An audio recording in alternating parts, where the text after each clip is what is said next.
Kalen, you run the precision division at Magpul Dynamics. You're a former scout sniper and a former scout sniper schoolhouse instructor.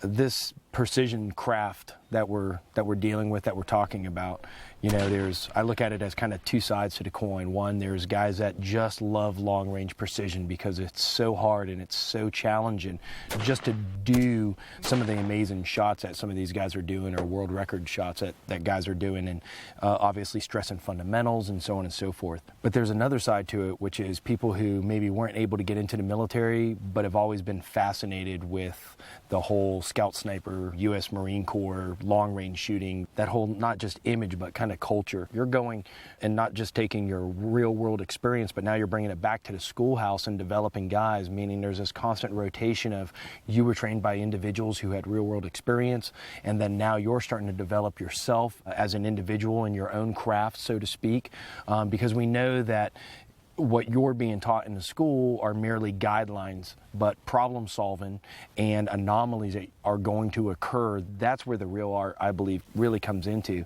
And then not only that, but the fact that when you look at what you guys do, shooting is just such a small percentage. The way you're getting there, how you're getting there, and what you're doing while you're there, it's such an intricate part. So I guess what I would like to do is for the viewers, just really kind of break down what it's like to be a traditional Marine Corps sniper. Holding half mil. Fire.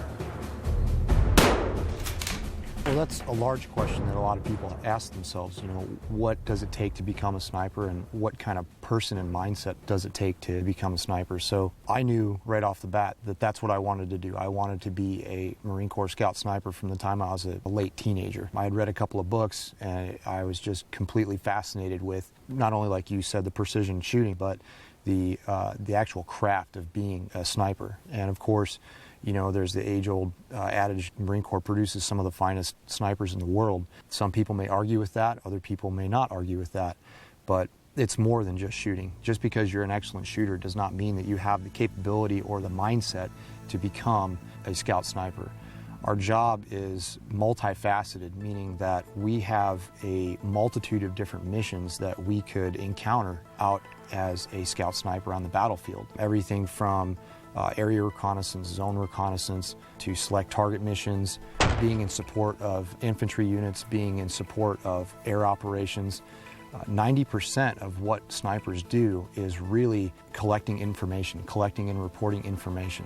A lot of people have a lot of misconceptions about, you know, snipers collecting intelligence. We don't collect intelligence.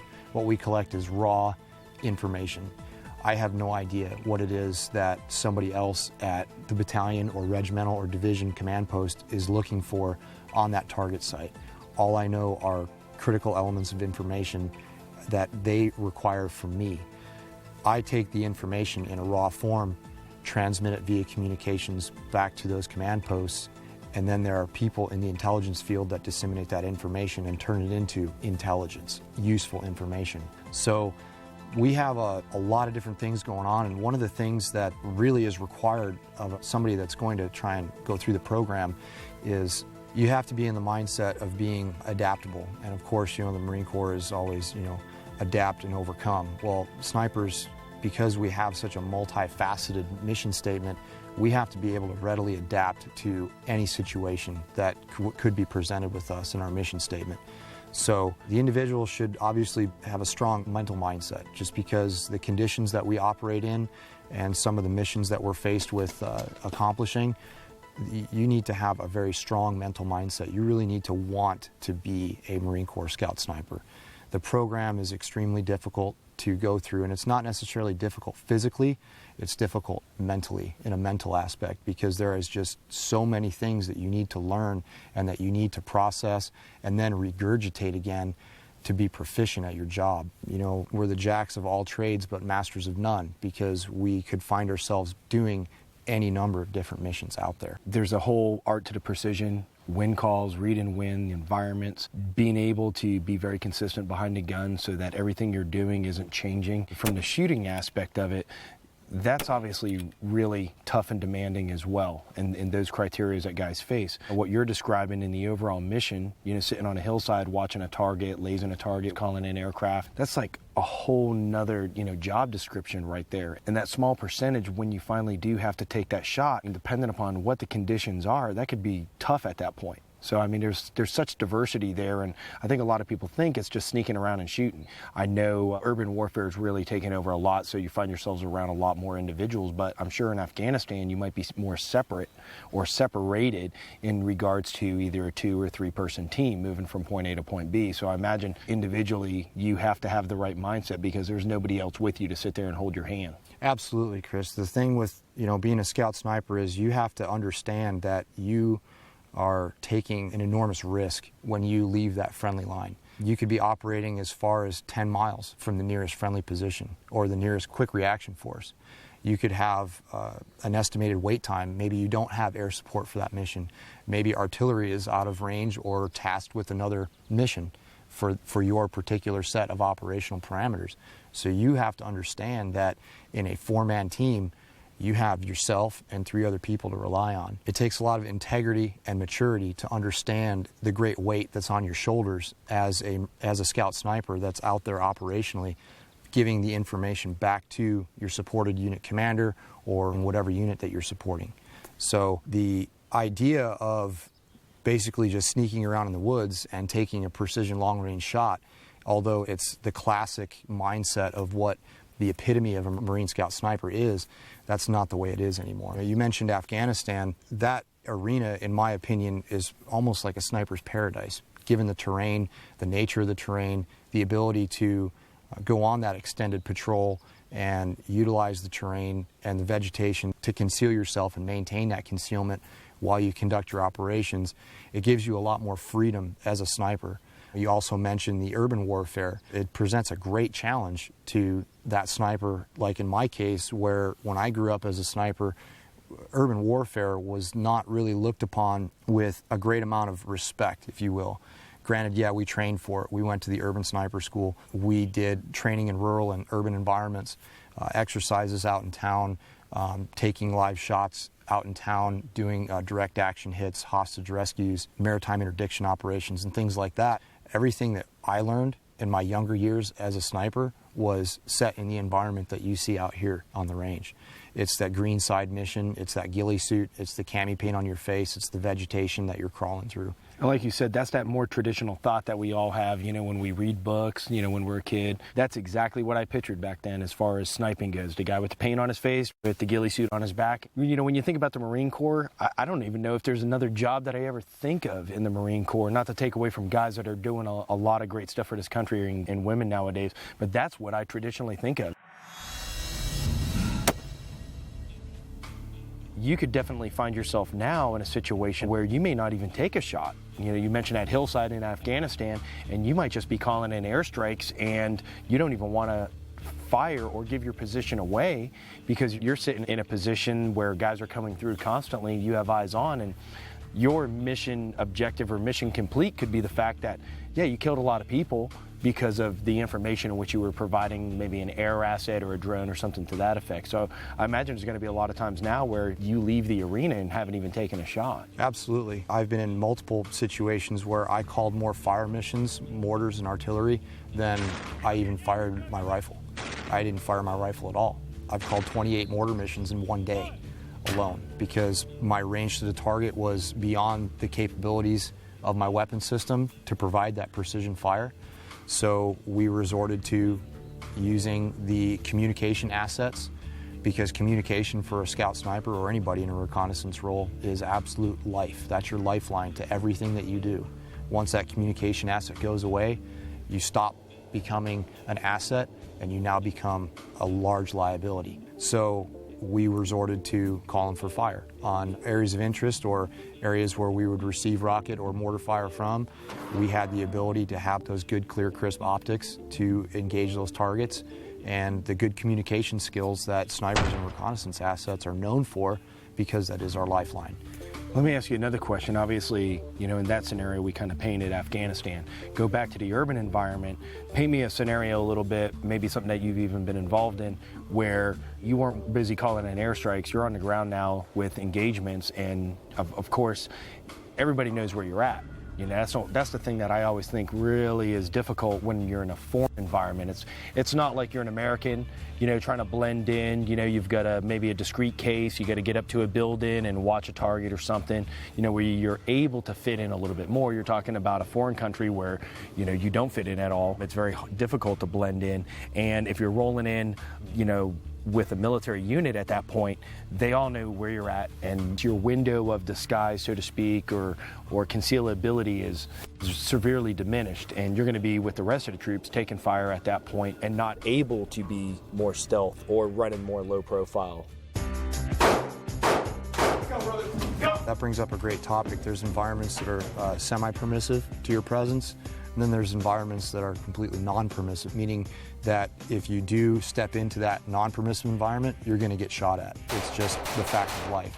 No matter what it is that you're doing, no matter what size of the force it is that you have with you, you're going to be engaged by the enemy. And in a direct combat role where snipers are in direct support of advancing infantry units, it plays a critical role because all of those missions, they come together. Not only do we need to communicate with that supported unit, we need to also provide those precision suppressive fires so that infantry unit can continue its push towards the objective. There's a multiple of ways that we can do that, but most of the time it's through a leapfrog. The snipers will push ahead of that advancing infantry unit, fight their way from point A to point B, establish a foothold, and dominate that linear terrain feature or that avenue of approach that infantry unit is going to move along. We dominate that through precision fires and supporting arms, whether that be the mortar units that are moving with that infantry company that are organic to that unit, or a heavy mortar platoon or an artillery unit that is at the rear of the lines. So we're utilizing not only our communication assets to talk to those entities, but we're also having to deconflict with other advancing units while you're experiencing all that fog of war, the gunfights, the mortars landing, the rockets landing, the massive amounts of confusion that you hear over the radio. You have to be able to sift through all of that stuff, and as a team leader, do your job, because there's other people that are depending on you to make those clear, concise decisions under that enormous amount of stress. We just talked about Afghanistan on obviously one particular mission where you may not be taking a shot, but you're still providing a very vital role. Urban warfare, say in Iraq, could be slightly different. Yeah, that's where I got all my operational experience, was over in Iraq in the Anbar province. In 2004, it was an extremely volatile area. We were seeing quite a few firefights all the time, and there are some certain areas where we would go that you pretty much guaranteed that if you got within 1,000 meters of that area, you were going to come under fire, whether it be small arms fire or indirect fire. So being in Iraq, it was a difficult situation for a sniper because it's a very condensed area and it is partially urban. But at the majority of the times, we were wearing our green camis because it was so rural. We were along the Euphrates River basin, so everything was very lush, very green, a lot of palm groves, a lot of rice paddies. So one of the things that we came and identified as sort of a limitation was the ability to remain concealed throughout the daylight hours, because the local populace activity was so intense. There's farmers constantly walking through their fields, checking their rice paddies, checking their irrigation canals, and they're farmers, so they are very aware of their entire surroundings. So if they see a footprint or something on one of their rice paddy dikes, they automatically identify, hey, something's not right on my property, and there's somebody here that's not supposed to be here. We had to adapt to that situation, and a lot of it was done doing night missions. We would just go out for the night, observe and report on areas of possible IED emplacement activity. But a lot of people ask me, what was your tour like over there? And I say, well, to put it in a nutshell, it was a 6-7 month long hunting trip, because that's all we were doing, is we were hunting. We were looking at maps, we were looking at aerial photographs, identifying choke points, trying to think like the enemy and say, okay, well, if I was the enemy and I was to place an improvised explosive device somewhere, where would I place it to do the most damage? Okay, we look at the map and we say, okay, here's a choke point here, here's a choke point here. They've set IEDs here in the past, so we're going to sit on this for a couple of nights and see if we can identify some possible activity. And our rules of engagement were fairly liberal at that time. Anything that, any kind of digging device that we saw, we had the clearance to eliminate that target based upon the TTPs that we had seen from the enemy in the past. Well, I imagine, you've got a couple different aspects too. I mean, that you're still able to sneak around, and when, of course, you think of a traditional sniper, that's exactly what most people envision. But there's times where you would be attached to a unit doing a push, and I imagine you could find yourself in a situation where you don't get the option of being low profile because you're in the middle of a city, you're part of that unit, you're there as a capability, but now you're, in a sense, you're in the same firefight as everybody else is in, and you don't necessarily have the distances involved, where you might be taking a 1,200 or 1,000 yard shot that puts you pretty far away with the ability to call in air, because it doesn't matter at 1,000 yards whether they get impacted by mortar, rockets, or a drone, whatever the case is. Whereas now everything has to, in a sense, be done by hand. So I imagine that's going to be another aspect Absolutely. that you face.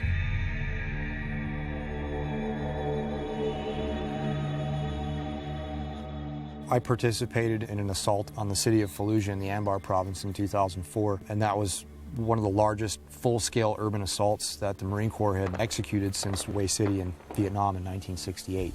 So it was extremely massive in scope. We had over 8 battalions that participated in this assault. So it was a full-on direct combat urban warfare situation where the sniper teams were directly attached to the advancing infantry units.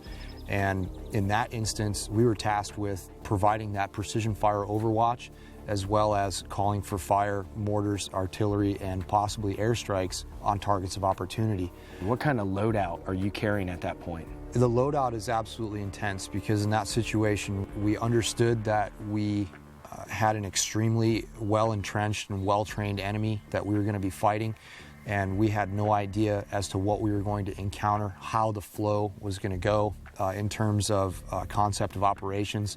Everybody knows that's ever been in a firefight, Murphy's Law always takes into effect within the first 30 seconds. The plan never survives. You always end up having to adapt, improvise, and overcome.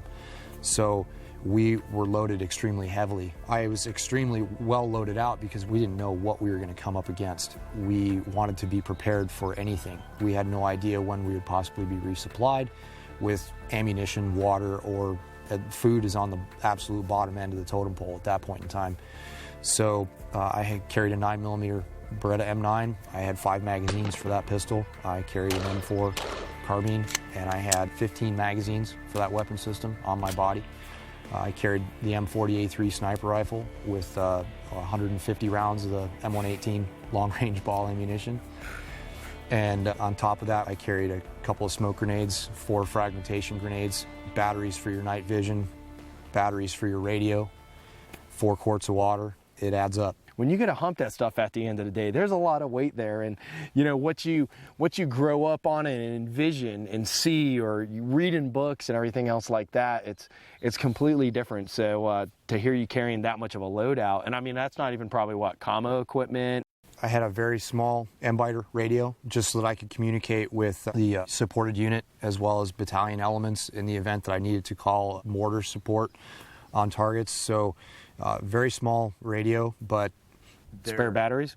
Spare batteries for the radio, spare batteries for the night vision, spare batteries for So you're carrying the everything. night vision. How big's your night vision? You're carrying a 22? No, I chose actually to carry to mount the Simrad on my M40A3. It's a dedicated night vision optic for the sniper rifle, extremely heavy. So I had to carry that in a backpack along with extra batteries for it.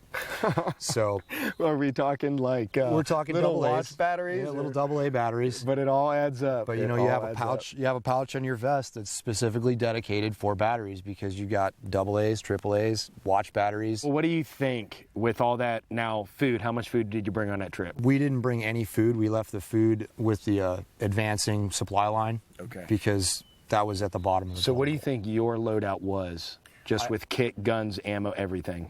My vest probably weighed about 85 pounds. You know, my plates, my soft armor, my magazines, grenades, water, all that stuff. And obviously that's not including the weapon systems that I carried. Or your pack. The M40A3 was 20 pounds. The M4 carbine's about 7 pounds, you know, with an optic on there. And obviously the pistol is not much, but in that situation, ounces make pounds and pounds make pain. And I can say that throughout my military career, I've done a lot of physically intense activities, but that one single day was probably the most intense physical activity I'd ever done in my entire life.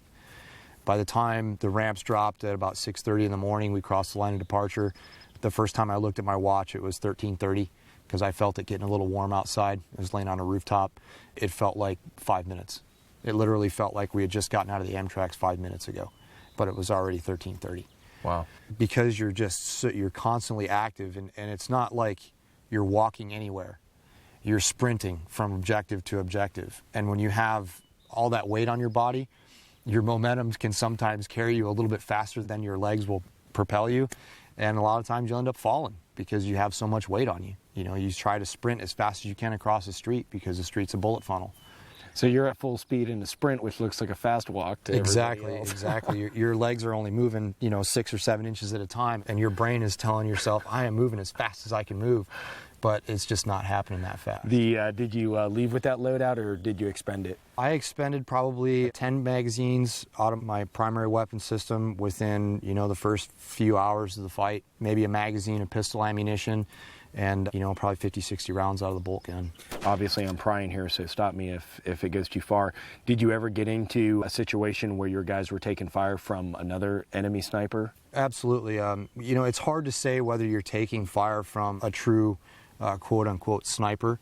The enemy individuals that we encountered, some of them were doing things the proper way that you would expect somewhat of a trained sniper to do, meaning staying back in the room in the shadows, utilizing the geometry of the room with the window and the lighting conditions available. But I never ran into any situation where I was under a precision, well-trained enemy sniper fire. Basically, it was ineffective sniper fire from individuals that weren't well-trained. But most of the time, we would identify enemy individuals that would pin down advancing infantry forces. We'd get a radio call, hey, we need you to come up here and take care of this problem for us so that we can continue our advance. And usually I would do that by calling for fire on it, using our organic mortar support or precision rifle shot. Well, now, going back to and constantly switching gears here, because like you said, the environment that you change for is very fluid. I guess my question is, where traditionally and what guys were doing traditionally years ago, and maybe even what you were being trained for, how has that really developed nowadays with the assets that you have, where guys back in Vietnam didn't have these assets, or different conflicts didn't necessarily have these assets? But how is the long-range community, without giving it anything that people don't already know about on CNN or Fox News, how has that grown, I guess, and what's your capability now, and how has it developed since you left that schoolhouse? Because I'm gonna bring you back to the schoolhouse. You were there going through it as a student, graduated that, and now you're out in the real world. How has that grown? The warfighter has so much technology at their fingertips nowadays that we didn't have when I was growing up as a young sniper in the Marine Corps. I had an M40A1 with a 10 power fixed universal scope on it. I didn't have a bipod. I didn't have a PDA. I had probably a 15-year-old dope chart that said this is probably what your scope is going to do at 800 yards, but it may or it may not do that. So the advances in communications are really key. When I first started doing reconnaissance operations, a 4-man team would carry 1 radio per man. Basically, we would carry radios that allowed us to communicate with our other teams that were in the area of operations, radios that would allow us to communicate miles and miles and miles back to our surveillance and reconnaissance center to collect the information that we were reporting, radios that we could communicate with satellites, and other radio that we would use to communicate with air assets or the direct action force that was eventually going to come in and do a training operation on the target site we were reporting on. So every man was carrying a radio because at that time, that was the technology that we were limited to. Now, you have 1 radio or 2 radios that can do all of that, so that lightens up the team's load. It makes them even more of a force multiplier than a sniper normally would be. Even in the older days of carrying those 4 radios, we were effective force multipliers, but now with the technology, we're just that much more effective on the battlefield. Snipers have a common problem of being overtasked, meaning your supported unit commander says, well, wait a minute, you can do this for me? Oh, and you can do this, this, and this? Well, I want you to do all of this. And you, as a team leader, need to be able to kind of pull in the reins a little bit and say, well, yes, I can do all these things, but there is a point at which I'm completely overtasked, and then the areas of larger responsibility start to get overtaken by those other taskings that are not as important as the other larger areas of responsibility. So there's a time at which, you as a sniper team leader have to have that maturity, and you have to have the ability to communicate effectively with your supported unit commander, because you're the one that is briefing everything that your team is going to do. You're the one that's actually selling your mission to that supported unit commander, giving him the confidence that your team can actually carry out the missions that are assigned to you.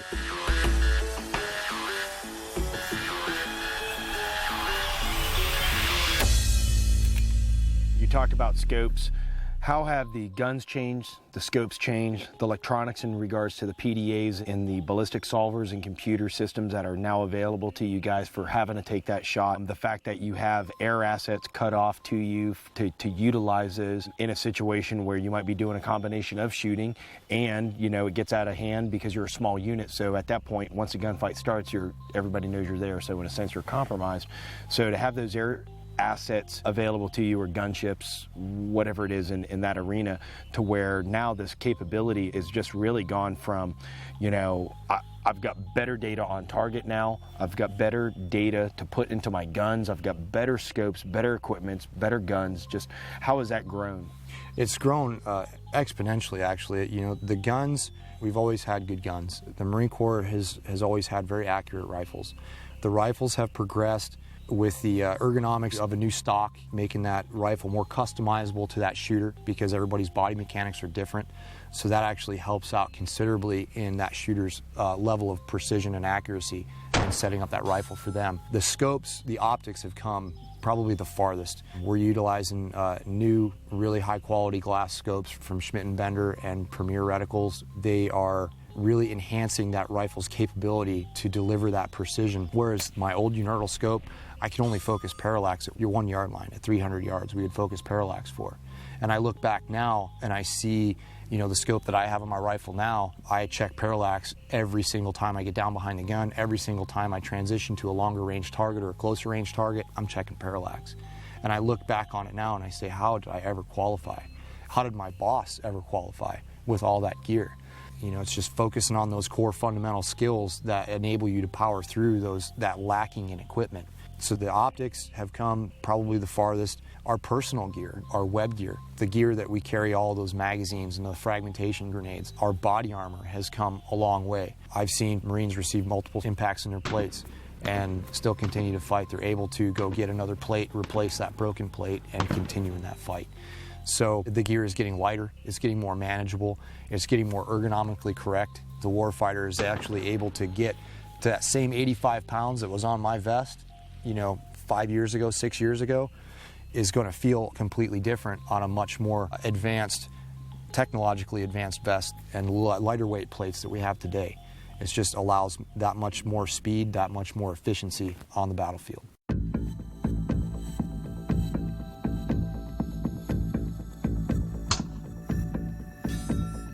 Obviously, we're now exposed to a lot of changing environments, a lot of different missions within that one arena that you found yourself in. Now you come back and take that experience back to the schoolhouse. How does that change? You know what I mean? How does that change from your perspective? I know from my experiences, what I saw and what I was being taught never 100% translated over to the real world experiences that you found yourself in. I just was never really exposed for how it went down. So now my goal is to try to expose people to a little bit more of this is exactly how it's going to go down. It doesn't always work that way. So how did that work for you? Well, before I became an instructor, I went on a standard Western Pacific deployment. We did our normal training workups as scout sniper teams would usually do, attached to infantry companies, doing everything that we would get trained to do back here stateside.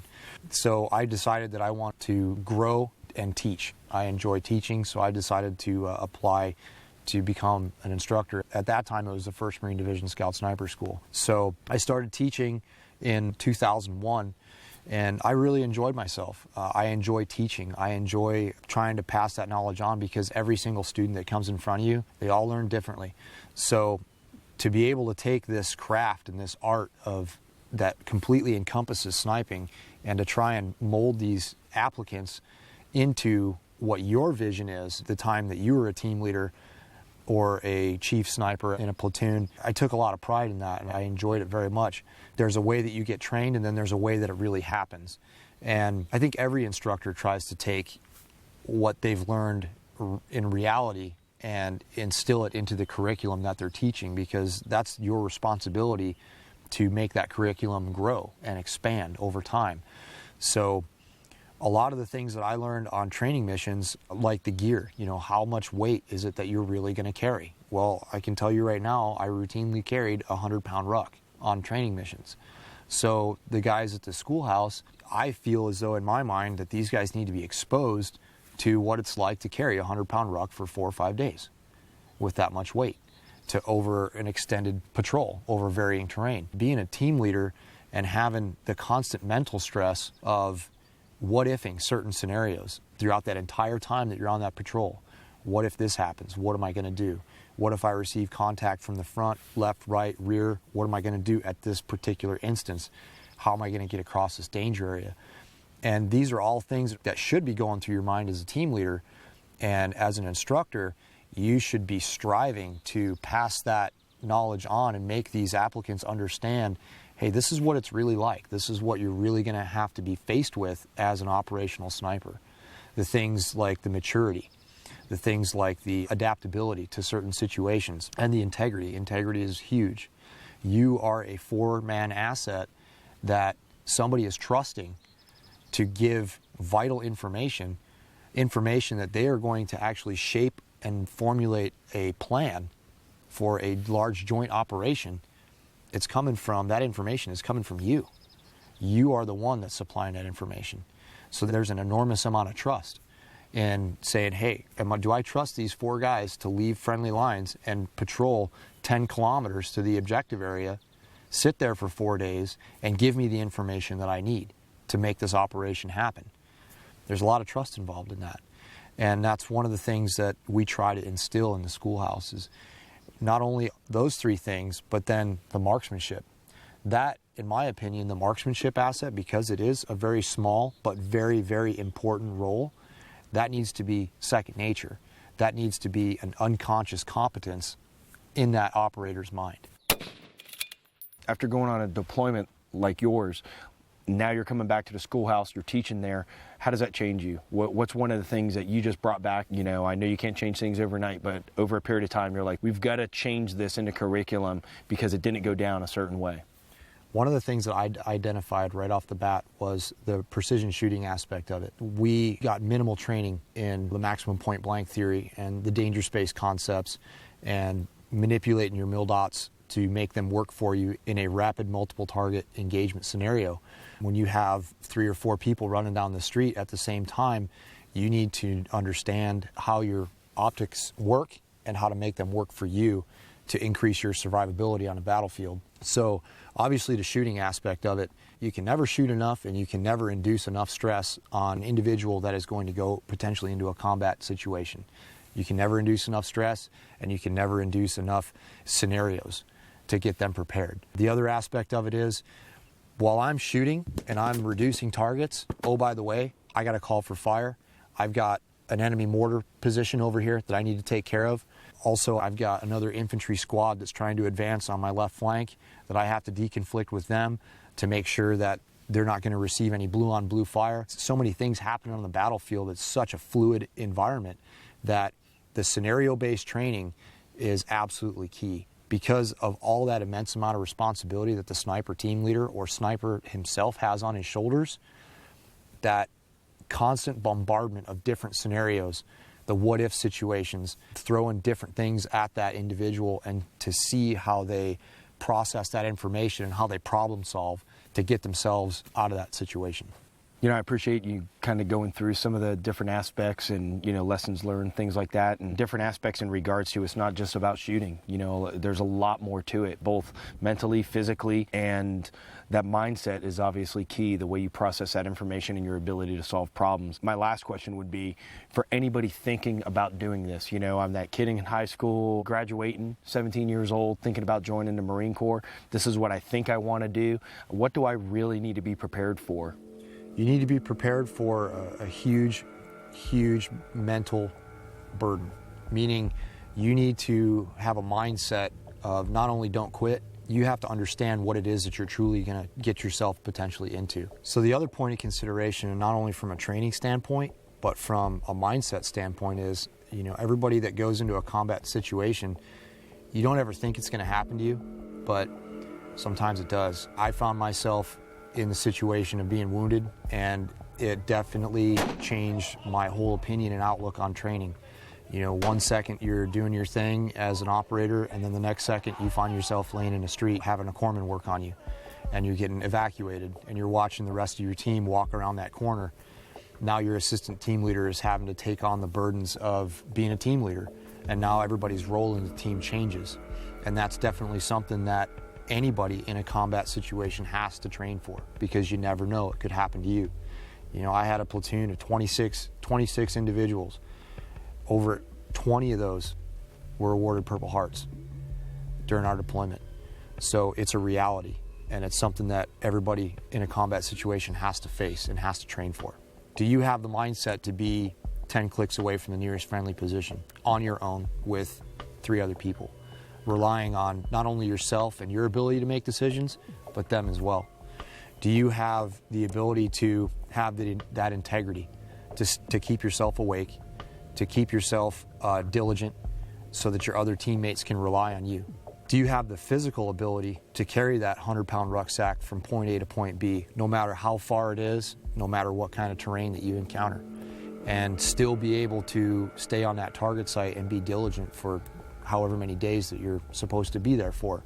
Do you have the ability, the mental mindset, the mental toughness to sit out in the rain for 3 days, getting soaking wet, or in the snow for a couple of days? It's more of a mental game than anything. And once your mind breaks, then your body breaks. Your mind will take your body a lot farther than you ever imagined that it could go. And that's really the name of the game, is how bad do you want it, and how far will your mind carry you?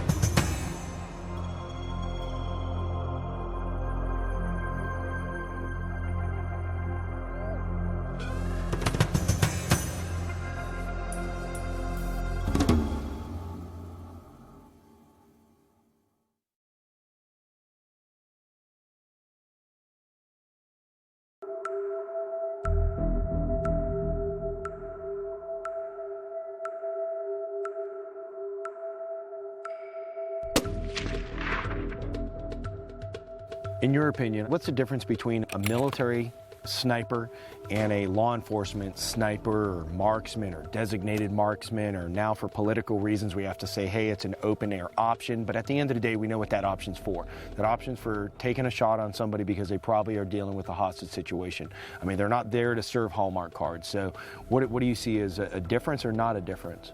Well, one of the first things I want to say is that there's a lot of people out there that consider law enforcement snipers and military snipers separate, meaning that they don't have very much in common. And quite frankly, in my opinion, that's just not true, because the difference is mainly just mission statement between a law enforcement sniper and a military sniper. However politically correct you want to be with it, they're still there to do that exact same job. The fundamentals of marksmanship are the same. Whether you are a law enforcement sniper or whether you're a military sniper, you still have to manipulate this weapon system exactly the same. The only thing that's going to change is a mission statement. And actually now we're starting to see that mission statement evolve. Law enforcement snipers are actually being employed very, very similar to military snipers in the forms of reconnaissance and surveillance. One of the main differences for a law enforcement sniper is in the military, snipers have marksmanship as 10% of their responsibility. When a law enforcement sniper receives that call out and arrives on the crisis site, that 10% responsibility is now 90% of his responsibility on that crisis site. He shows up to that crisis site and he's being called there for a specific reason, to take a surgical shot to reduce a threat. Specifically, how does the training slightly differ based on that mission that law enforcement officers end up facing? Well, they can differ in a couple of different ways. Mainly in the marksmanship arena, it's having the potential to shoot through mediums, such as a screen or shoot through glass, whether that suspect is either in a room behind multiple panes of glass, or whether he's in a vehicle behind a windshield, or behind some safety glass on a side window, passenger or driver side window. So there's that aspect of it, and then there's also the aspect of it, this law enforcement sniper could find himself in a very unconventional, offhand or unsupported position that he has no idea what he's going to encounter coming up on that scene. He could pull up on scene in his patrol car and jump out of his car and have to take a shot across his hood because the situation deteriorated that quickly. Or he could be sitting in a hedgerow for 1 or 2 days as negotiations take place with that suspect or that barricaded suspect in that building. From a mental aspect, that's why it's very similar in the whole grand scheme of things to a military sniper. In a combat situation, we don't know what we're going to come up against, but we got a pretty rough idea given our map study, given our aerial reconnaissance photographs. Your intelligence. Right, all of the intelligence that we've had or lack thereof for that particular operation. But the law enforcement sniper, he really doesn't have that unless he's intimately familiar with that address or that certain block that was his beat beforehand. But on a SWAT team, it could be miles and miles and miles away from your home area. Like here in this area, it's a regional SWAT team. So they operate throughout the entire county. So they have no idea where they could go and where they could be employed.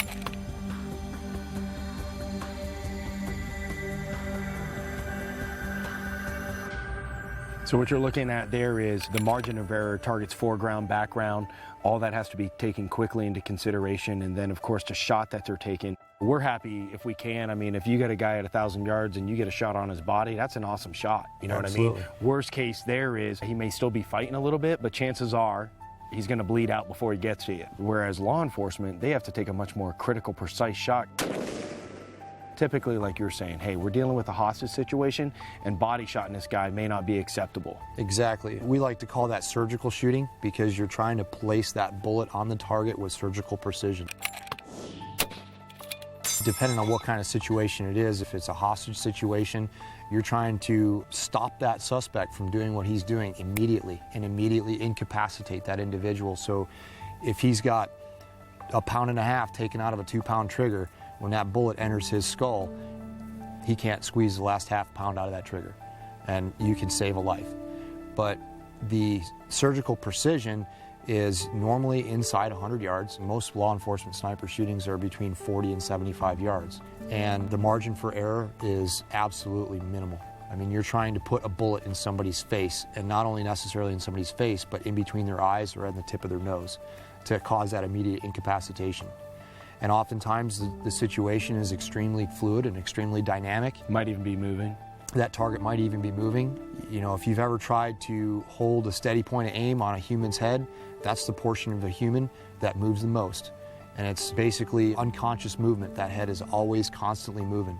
So to be able to hold those crosshairs, especially while you're under an extreme amount of stress, if you haven't ever been under that kind of stress, you don't really fully appreciate what it does to your body physiologically and mentally. Everything changes at that point in time. So to be able to train to that surgical standard with the marksmanship and underneath stress is really where that difference gets separated. Like you said, military snipers, I'm happy with a body shot at 300 yards. As long as that individual is now combat ineffective, then I'm happy with that. But a law enforcement sniper, not so much the case. That suspect needs to be stopped immediately.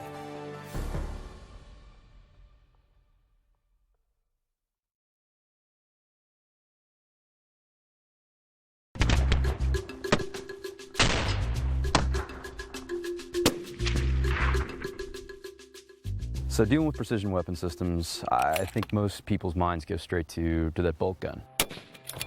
But as technology and weapons have gotten better and better, the semi-autos are finding themselves in a military role more and more often.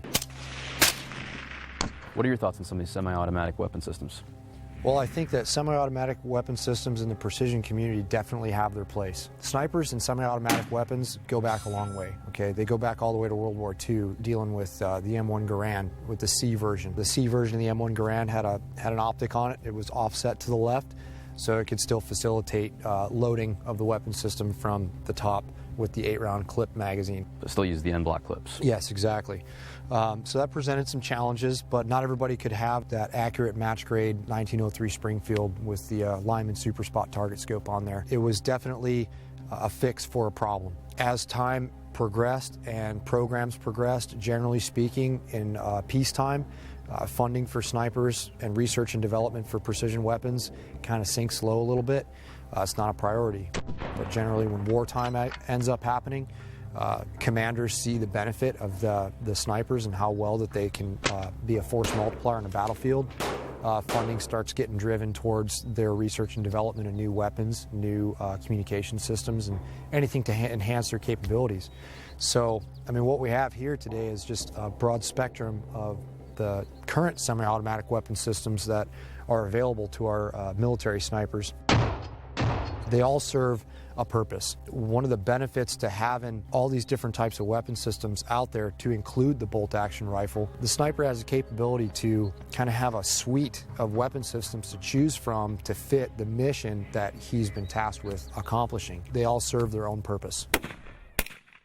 Like right here, we have the Barrett M82 Special Applications Scoped Rifle. It is a special applications rifle in the sense that it is not capable of the utmost precision like a traditional bolt-action rifle, but it has the purpose of reducing hard enemy targets such as bunkers and mortar positions or artillery positions and things like that. Anti-vehicle, the rounds that can be fired out of this weapon system can penetrate light armor.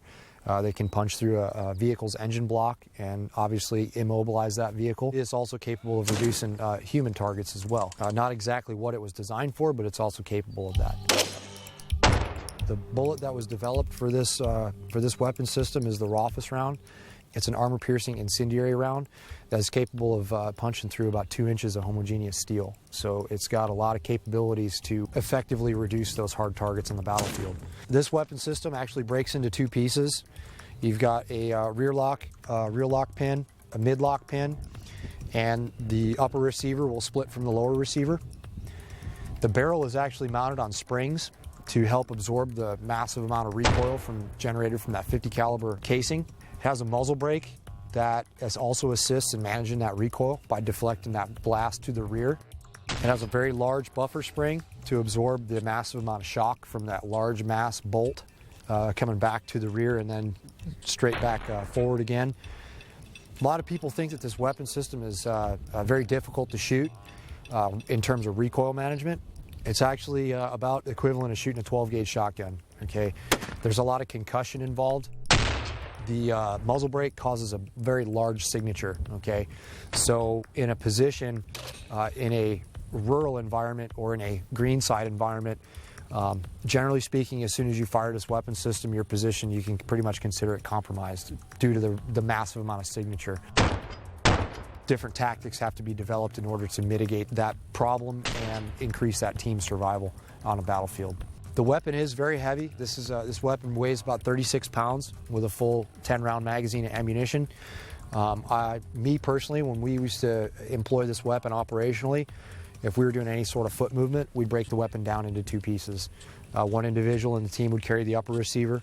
The other individual in the team would carry the lower receiver and one of the magazines or the ammunition. What are some of the application considerations you might need to make utilizing this with your observer? That's a great question. Because this weapon system produces such a large signature, traditionally observers will be either on the left hand or the right hand side of the shooter to observe the impact of that round. But one of the things that we found operationally to help that shooter mitigate the recoil and to stay on target for rapid follow-up shots, you'll actually find the observer laying on top of the shooter and using a pair of binoculars, vice a spotting scope, to help to observe those impacts. One of the main considerations for an observer when you're employing this weapon system is obviously we see this large angled muzzle brake. Okay, at about a 30-degree angle on each side, you're going to get a face full of muzzle blast from that muzzle brake. So definitely a consideration to either stay directly behind the rifle or far enough to one side or the other so you don't actually get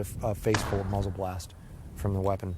This weapon's been criticized sometimes for accuracy, and I know a lot of accuracy measuring sticks with a 100-yard line but in your experience, like, where have you really seen some of maybe these myths dispelled, and can this still be held to the same measuring stick as similar semi-automatic weapon systems? Well, that's a good question, because a lot of people are under the misconception that this is a sniper rifle, okay? And it depends on what your consideration is in terms of accuracy level of a sniper rifle. Most people think within a minute of angle, okay? Obviously, this weapon is not capable of a minute of angle, just simply because of how much movement is in the barrel is on springs. It's not exactly capable of that much accuracy, but that's not exactly what this weapon was designed to do. And that's where I think a lot of misconceptions arise, is that they're trying to make this weapon into something that it's not. Okay, this weapon is designed to reduce vehicles, immobilize vehicles, reduce hard emplacements, anti-material type targets. I've shot this weapon operationally out to about 2,000 meters, okay, and it's accurate to within the acceptable level of that standard, okay. We're looking, between 2 minutes of angle and 3 minutes of angle, okay, and you're not going to see this weapon is not going to shine at 100 yards, okay. You can't take this weapon at 100 yards and shoot the same kind of groups that you could shoot out of, say, the M110 or the SPR over there. It's just that bullet is without getting too much into external ballistics, it's just not, the bullet isn't asleep yet, and it's not stable yet, and generally speaking, we zero these at about 300 yards. The next semi-automatic we have here is a Mark 12 Motto. What are your thoughts on this weapon system? I think that weapon system was developed with a purpose, and that purpose being to give whatever unit or team the capability of having a precision weapon, and also the added benefit of two things: blending in and not standing out as a sniper, because obviously, especially me as a sniper, when I'm observing and reporting on the enemy, a sniper is pretty high on my target priority list, okay? Sure. So I want to make sure that if I see that type of target, I'm identifying that, and I'm going to key in on that, and I'm probably going to do my best to reduce that target over any other target that I have available. So the SPR, it's exactly that. It's a special purpose rifle. It gives the operator the advantage of having that precise capability, but with the reduced signature and being able to blend in with the other units and not standing out by carrying a weapon. You know, if you have some sort of an optic on there, a lot of weapons nowadays do have optics on them. Even in the regular infantry units, people are running a lot of different optics on there. Also, ammunition commonality. The ammunition commonality. That's great. I mean, absolutely. I'm out of ammo now. I can share with the rest of the unit. And you can stay in the fight. Granted, you're not. This weapon system was designed primarily to take a specific type of ammunition to extract the precision potential out of it. But can I still stay alive in a gunfight and put people down with standard ball ammunition? Absolutely. So that's one of the benefits of having a weapon like that. Sure, and that 77 grain ammunition from the Mark T62 round is what really lets this weapon system achieve that accuracy potential. So we're able to take this weapon system derived from the M16, going out to 550 meters to 600, 700, 800, and as we've seen, we can take this weapon system out in excess of 1,000 yards. Absolutely. We were just shooting it yesterday at 1,150 yards and hitting 18-inch wide plate targets, okay, consistently. And even though we're not pushing, much more than 950 feet per second at that range, I still don't want to get pecked with one. Absolutely. It's going to either harass the enemy or it's going to poke holes in them, okay, and cause some sort of damage. Is it going to cause that immediate incapacitating killing shot? Not necessarily, okay, but this projectile, the 77 grain projectile, is actually extremely lethal at closer ranges. 500 yards and in, the way it's designed, the terminal ballistic performance of it is actually outstanding on human targets. The next weapon that we got here is the M110 semi-automatic sniper system. This is kind of an evolution from the Stoner SR-25. I carried a Stoner SR-25 over in Iraq, had a lot of great uses out of that. We were able to see the true merits of having a suppressed semi-automatic weapon system on several occasions, one of which being, we were able to positively identify an individual that was observing and reporting on friendly troop movements from a marketplace. We were able to get a sniper team in position about 320 meters away from that marketplace, very crowded area. The sniper's position was in an open pool table desert. They were shooting out of basically a sand hide. Once the individual in that team got the clearance to take the shot, he employed the SR-25 with a suppressor and reduced the target with 2 shots. And nobody in the marketplace knew anything had happened at all. The team was able to exfil uncompromised back to friendly lines, and 4 hours later, when the infantry went to recover the body, people were pretty much completely astounded that there was somebody that was dead on the roof. So that, in my eyes, really opened my thoughts and how effective a suppressed semi-automatic weapon system can be on the battlefield. In an urban environment, a sniper that properly utilizes the variable geometry of buildings, rooms, the depth inside of a room that he's possibly shooting out of, you couple that with a suppressed weapon system, that sniper is almost going to be impossible to locate by the enemy. And that enables that sniper to stay in that position for a much longer amount of time than he would be if he was unsuppressed. So I guess with experiences like that and other similar experiences and successes, it's kind of changed everyone's mind about a semi-automatic weapon in a precision capacity. Absolutely. You know, years ago, when the original semi-automatic weapon system came out as a quote-unquote sniper rifle, people looked at it with a lot of skepticism. They said, you know, is it capable of the level of accuracy and repeatability that we would come to expect from a precision rifle? And through the advancements of CNC technology, CNC machining technology, the fit-up of parts, the consistency and fit-up of parts has really made these weapon systems blossom with the precision rifle community. More and more you see even civilians starting to adopt these weapon platforms in competitions, precision rifle competitions, national matches. People have been shooting the service rifle competitions for years, extracting a lot of accuracy potential out of these semi-automatic weapon systems. I think that they have solidified their place in the precision weapon community, for sure.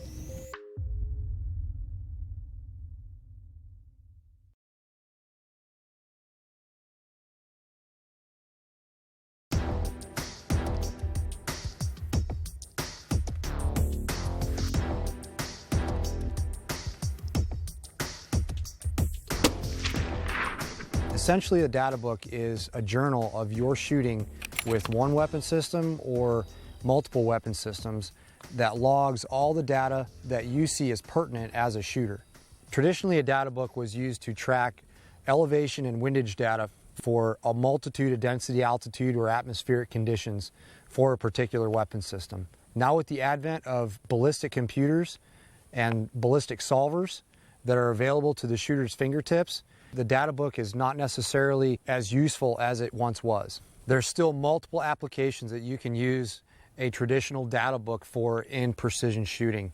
Anything from hand load development, civilian match shooting, or law enforcement applications, the data book is still a very effective tool. Back in the day, before ballistic computers were readily available, this data book was basically more important than the rifle itself, meaning all the data from my rifle, how it shot in different density altitude conditions, it was all stored right here in this data book. Even though ballistic computers are incredibly useful and they are changing the state of our art in precision shooting, the data book is still incredibly useful and it holds a wealth of information for the precision shooter. This data book is what we call a modular data book, meaning that all of the pages taken out and replaced at the shooter's will, meaning if I want a different set of marginal information in here, I can get a different set of marginal information. It's basically a 3-ring binder. So if I have a different weapon system that I want to still use the same binder for, I can take this information out of it, paperclip it together, and archive it for that particular weapon system. So this particular book, it's set up so that we have marginal information in the front part of the book. It's got some rough ballistic charts in here for various standardized weapon systems out there. This data book has a range estimation checklist, which is very helpful for quick reference. This next page is extremely useful. It's a basic size sheet for basic sizes of objects in the continental United States. This is very helpful for a law enforcement officer. Say his rangefinder went down and he needs to get an accurate range to a specific target. He's got all different kinds of sizes of items that he can reference, and these are all measured in inches. Yard to meter conversion, very helpful, very useful information. If you're working with two different weapon systems, say one of your partners wants to stick with meters and you prefer to use yards, very quickly you can do a conversion here, and it makes things a lot easier. Conversion charts, common conversions from different units of measure. I got some helpful information with making wind calls. Holds and leads for moving targets. It's got a angle firing solution page, very quick reference. Has all your angle cosines for solving for angular firing solutions. Mil value adjustments. This is one of the pages that I see as being the most important for shooters that are converting from minute of angle scopes to mil scopes. This basically helps the observer make that second round correction count by being able to identify the size of the target and compare it to what that size of the target is actually in mils. Mil value quick reference sheets. It's got a weapon cleaning procedure. However you as a shooter decide to clean your weapon, it's a good idea to clean that weapon in a complete, consistent fashion, just like everything else that we do as precision shooters. Consistency equals accuracy. The way that we clean our weapons, mainly for a precision weapon system, cleaning the bore, we want to make sure that that is a consistent and thorough process that's very well documented, and you can do it on this page right here so you can refer to it. So basically, the next thing I want to talk about is how to actually fill out a standard data book page. Okay, a lot of shooters really don't understand the benefit of using a data book and how it helps you stay honest with yourself in calling your shots. Okay, a lot of people misunderstand the difference between a call and a plot. The call of the shot is basically no more than where you as a shooter last saw the crosshairs before that rifle fired on the target. Obviously there's a certain amount of error that the human component can add to the problem in precision shooting, so we obviously cannot always put those crosshairs completely center mass in the target each and every shot. So what we do is we make sure that we call our shots so that we're honest with ourselves and especially honest with our observer, so that the observer is not chasing that shot from the left or the right side of the target and wasting time and not being an efficient team. As you can see on this data book page, it has all your marginal information up on the upper left-hand corner, everything that you really need for your atmospheric conditions, your date, your time, location, barometric pressure, humidity, altitude, temperature. Also has lighting conditions, wind speed, and wind direction. The wind direction is basically in a clock method, very, very simple. You basically just draw an arrow where the wind is coming from and then mark the box as to how fast it was blowing. This is for a zero page. So if you're actually out there zeroing, me mainly now, I use this page more for load development when I do my hand loads so that I can track the group size of those hand loads and record all this data so that I can reference it later. Basically what you're gonna do, there's a spot here for elevation and windage. And if you wanna track that elevation and windage, each and every shot, you're gonna mark down what that elevation and windage was as you adjusted it. The next box over is the call box. And if I made a good shot and I called that shot 100% center mass, I'm gonna make a dot in the center of that target where the crosshairs were before the rifle fired. Now say if I made a bad shot, if I called that shot at 6 o'clock or 9 o'clock, inside or outside the black, basically I'm just gonna use my pencil and I'm gonna make a dot where those crosshairs were.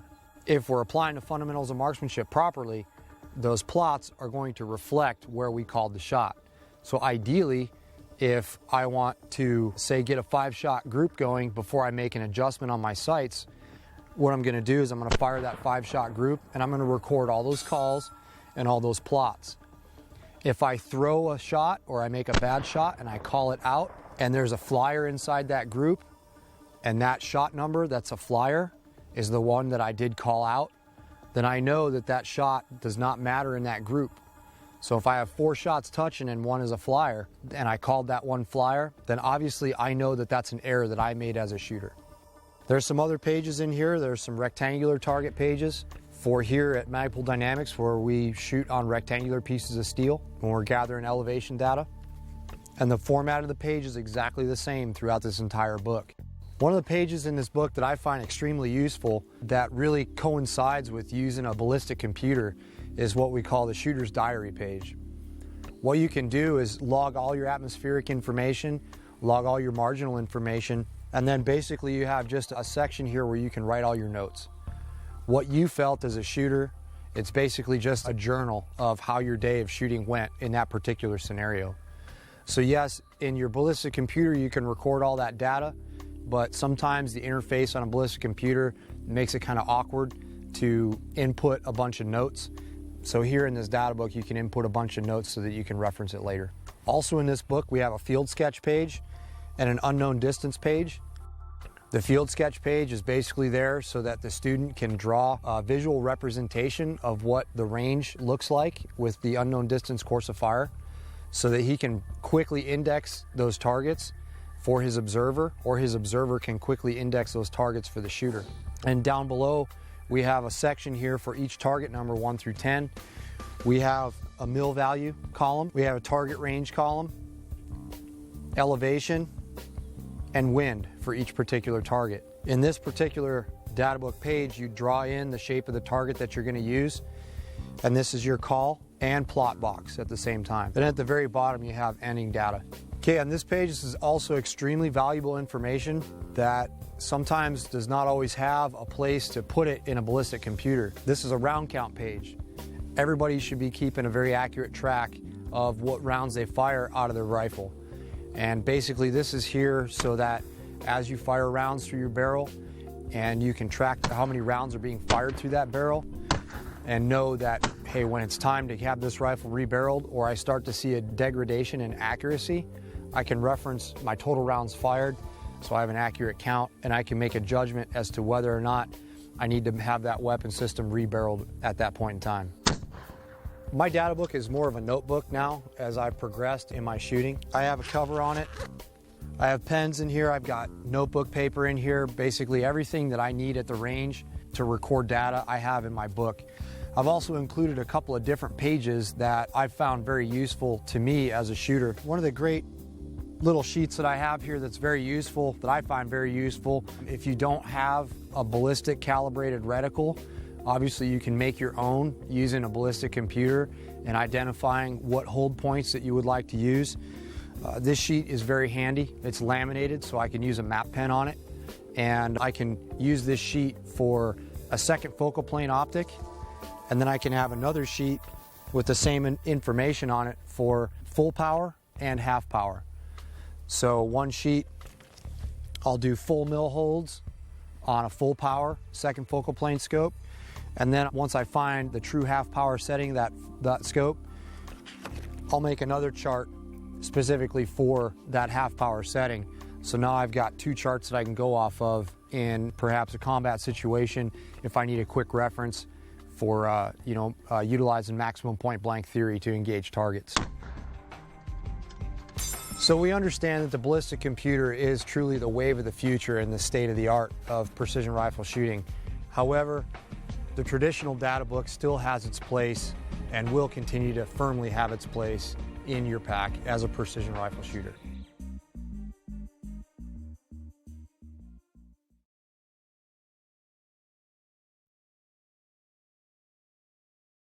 One of the aspects of precision rifle shooting is sight adjustments.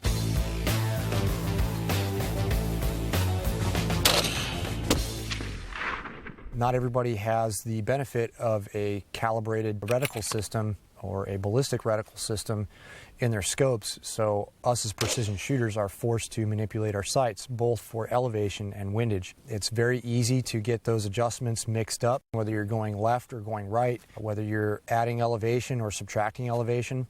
So there's a couple of different things that we would like to talk about to help you adjust those turrets accordingly and precisely.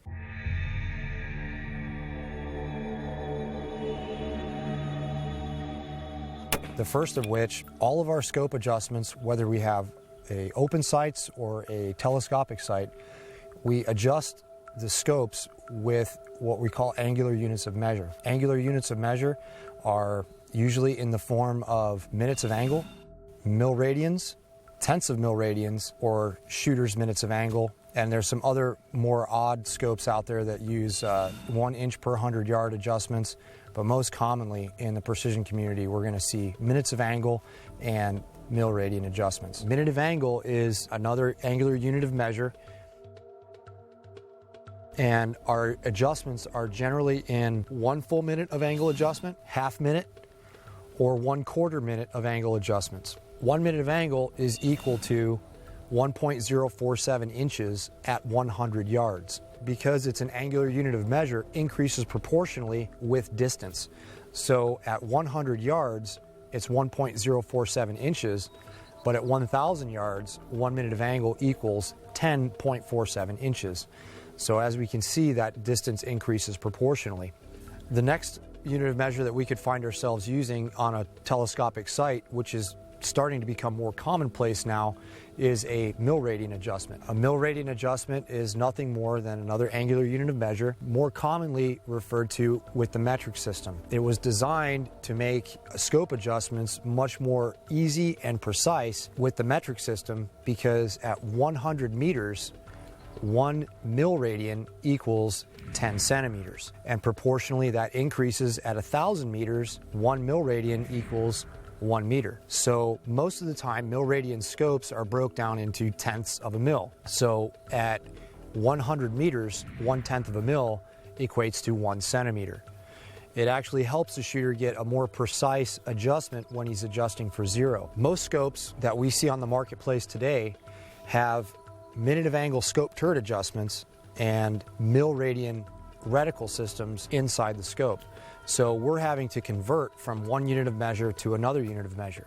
Obviously, this can create some confusion with the shooter and the observer, but there are a couple ways that we can mitigate this by just understanding a couple of key measurements. If we have minute of angle turrets, and that's how we're making our adjustments, and we have a mil-based reticle, we need to think about converting that minute of angle to a mil. And the way that we do that is 1 mil is equal to 3.438 minutes of angle at any distance. That's at 100 yards, that's at 1,000 yards. And obviously that continues to increase proportionally with distance. So the other conversion factor that we need to remember is that 1 mil is equal to 3.6 inches at 100 yards. Obviously, that being an angular unit of measure, that will increase proportionally out to 1,000 yards, whereas 1 mil equals 36 inches. Obviously, this conversion that takes place can confuse shooters and it can confuse observers alike. So what you can do is get a conversion chart which has a complete database of all the conversions at different ranges. What is 2/10 of a mil at 100 yards through 1,000 yards, so that you can understand how far you're moving your reticle at a given target range. So regardless of what unit of measure that we have on our scopes, if we don't have a ballistic reticle inside our scope, we need to adjust those turrets in order to make the round strike the target at the prescribed distance. So one of the things that I identified when I was teaching at the sniper school was that most people very easily confused which direction to turn that turret. Okay, I need to make a left or a right wind adjustment, but which direction should I rotate that turret? Most of your scope turrets are going to have a directional arrow on there, which you can see on this scope right here. Left is pointing up and right is pointing down. Most scopes will always have the same type of adjustments, left being a clockwise rotation, right being a counterclockwise rotation. But again, this gets confusing when you're making multiple wind calls and making zero adjustments. The easiest way to remember this is basically to push left and pull right. And the way that works is the shooter basically grabs the turret adjustment. The observer says, I need you to push to the left 1 mil. So I'm going to push to the left 1 mil. I'm going to push the turret away from me.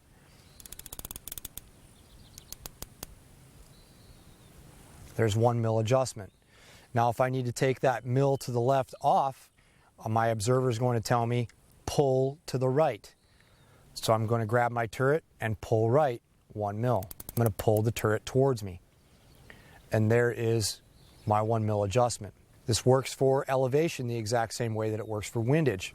Okay, I'm going to pull the scope turret towards me to add elevation, and I'm going to push the scope turret away from me to subtract elevation. It's a real easy way to remember which direction that you're spinning the turret. It's very common for shooters to get confused when they're making multiple wing calls. They adjust that turret the wrong direction and they don't even know it. So by keeping that dialogue consistent from time after time after time, it gets that working in your brain, and that eventually will become unconscious competence, meaning that you'll do it without thinking about it. In most situations, when the shooter is faced with a gusty wind or an inconsistent wind, it can become very complicated to continuously adjust your turrets to compensate for that wind. So primarily what I like to do if I'm running a traditional turret scope, I'm going to dial my turret for elevation, and I'm going to use that mil-dot reticle inside my scope to compensate for wind, because it's just a lot easier to shift from the left to the right in a changing wind than it is to get confused with, hey, wait a minute, how many mils do I have on my turret, or how many minutes do I have on my turret, and whether I'm to the left or whether I'm to the right.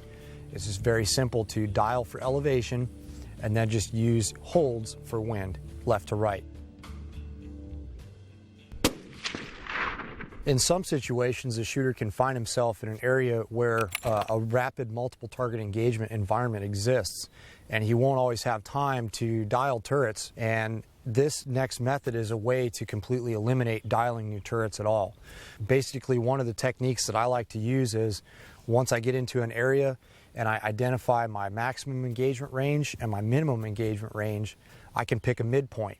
And when I pick that midpoint, I'm going to actually dial my turret for that midpoint range. So say my close engagement range is 100 yards and my far engagement range is 500 yards.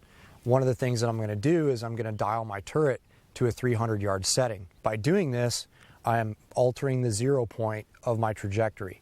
I'm either moving that 0 farther away or I'm bringing that 0 point closer to me. With a 300-yard 0, with a standard 308 Winchester, 175 grain bullet moving at about 2,600 feet per second, I have a maximum point blank range of 382 yards. That means with a 0 setting at 300 yards, I can hold center mass on a 20-inch tall target and still achieve a hit in a 20-inch vital zone at 392 yards. And I can do that all the way back to the muzzle because the bullet is only going to rise about 9 inches above the line of sight. So it's very, very fast and it's very, very easy to do. Not only combative shooters will use this technique, but it's really good for the hunting world as well, because now the hunter only has to dial one elevation and he has a large engagement range that he could engage a target. Now, using a ballistic computer, it's very easy to find this information out. In a ballistic computer, all you're going to do is manipulate your 0 point and move your 0 point from 100 to 300 yards. When you do that, you're going to look on your range card or whatever it is that that ballistic computer gives you as a result of moving that 0 point. You look on that range card and you say, okay, I've got a 20-inch tall target. Where is my strike of my bullet at 9 inches above and 9 inches below that 300-yard 0? That is that distance, okay? So for a 300-yard setting, again, I can engage a target at 382 yards with a sight setting of 300 yards because the bullet is only dropping 9.2 inches at that distance. This is what also brings us to talk about something called danger space. Danger space is the space at which that bullet is going to occupy the height of that target on its trajectory path. Meaning if I have a 20-inch tall target and that target is at 500 yards away, my bullet is with a 500-yard sight setting, my bullet is going to occupy that 20 inches for a distance of 104 yards. So in layman's terms, with a 500-yard 0 setting, I can hit the top of the target as close as 442 yards, and then I can hit the bottom of the target at a distance of 546 yards, all with the same 0 setting. Now, obviously, this danger space is going to increase or decrease based upon how effective your trajectory is or how efficient that trajectory is. Obviously, with a faster moving bullet, a higher BC bullet, that danger space is going to increase. With the .308 caliber projectile at 175 grains to 2,600 feet per second, the danger space for a 20-inch tall target at 500 yards is, that distance is 104 yards. The danger space at 800 yards for a .308 that shrinks down to 43 yards, because as that bullet is losing velocity, it's also having a sharper, steeper trajectory, and my margin of error shrinks down. And then again, at 1,000 yards, my danger space shrinks to 26 yards for a 20-inch tall target. So if we have a ballistic computer program available to us, we can actually check what our danger space is. So as we shrink that target size down, obviously our margin of error is going to shrink down as well. So with a 10-inch tall target with a zero setting of 300 yards, I have a danger space of 126 yards. Okay, 220 yards, I'll hit the top of the target. 346 yards, I'll hit the bottom of a target. At 500 yards, that danger space shrinks to, for a 10-inch target, it shrinks down to 50 yards. Okay, these are all numbers that you can run in your ballistic computer to actually test the merit of the trajectory of the certain projectile it is that you're shooting. We can very easily turn a traditional mil-dot reticle into a calibrated ballistic reticle by manipulating a ballistic computer and interpreting the information that it's given us. If I want to put a 500-yard zero on my turret and my ballistic computer tells me that my 500-yard zero has an elevation setting of 3.2 mils, I'm going to take my turret, adjust my turret to 3.2 mils of elevation, and then I'm going to do some very, very simple arithmetic to find out where my points of aim need to be for each mil dot, both on the top of the horizontal stadia and below the horizontal stadia. So just running some simple numbers, my first mil dot above the horizontal stadia is 1 mil, and that is a 400-yard zero. So if I have a target that approaches at 400 yards, all I have to do is put that first vertical mil dot on the target, and that is my proper elevation for that particular distance. And again, and so on, as we go up in the scale, the second mil dot is a 300-yard zero. The third mil dot is a 100-yard zero. Below that horizontal stadia, the first mil dot is a 600-yard zero. 2 mils below is 670 yards. 3 mils below, 740 yards. 4 mils below is an 800-yard zero. So we can very easily convert our mil-dot reticle into a ballistic calibrated reticle by understanding how to manipulate our ballistic computers. The other thing that a mil-dot reticle can be extremely useful for is range estimation. Not always are we going to have a laser rangefinder at our disposal to estimate the range to the target. Okay, a laser rangefinder is primarily the best option that the shooter has to establish the perfect range to that target. It's going to be the most consistent and repeatable results. However, if we don't have a laser rangefinder available to us, and we do know the size of the target, we can use our mil-dot reticle to estimate the range using a very simple mathematical formula. Now, range estimation with a mil-dot reticle has some capabilities, and it also has some limitations. There's basically 3 generations of mil-dot reticles. The first generation is basically a 1 mil dot per mil. So there is no subtensions that assist the shooter in determining what is actually a half mil and what is actually a 2/10 of a mil or 1/10 of a mil. The next type of mil-dot reticle that we could have is a generation 2. The generation 2 mil dot has half mil markers to help the shooter extrapolate between what is a half of a mil and what is a full mil.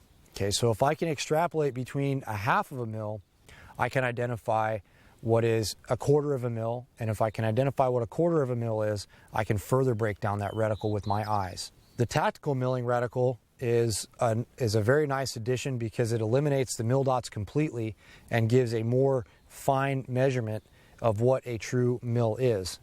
Also on the tactical milling reticle, there is a section on the far reaches of the reticle where there are subtensions that identify 0.2 mil marks.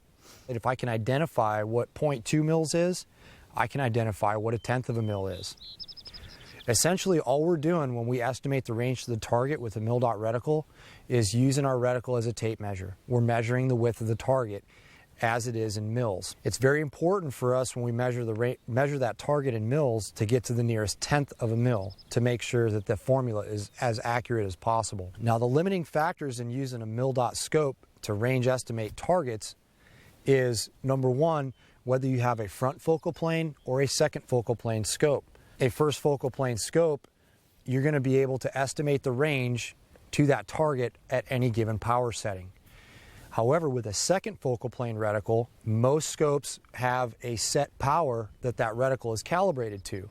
Most of the time it's at full power. You need to check your scope's manual and make sure that you're fully aware as to what power those mils are actually calibrated to, that 3.6 inches at 100 yards or 10 centimeters at 100 meters. Secondly, you need to know and understand your reticle. Some mil dot reticles have spherical mil dots, which are sometimes referred to as baseballs. Other mil dot reticles have elliptical mil dots, which are sometimes referred to as footballs. It's very important that you understand the difference between those two dots because it directly relates to the actual division of measurement in that 1 mil line. Another limitation in using the mil dot reticle to estimate the range to your target is, obviously we need to know the size of that target in some sort of measurement, and generally speaking that's going to be in inches or yards. However, not everything is the exact same size.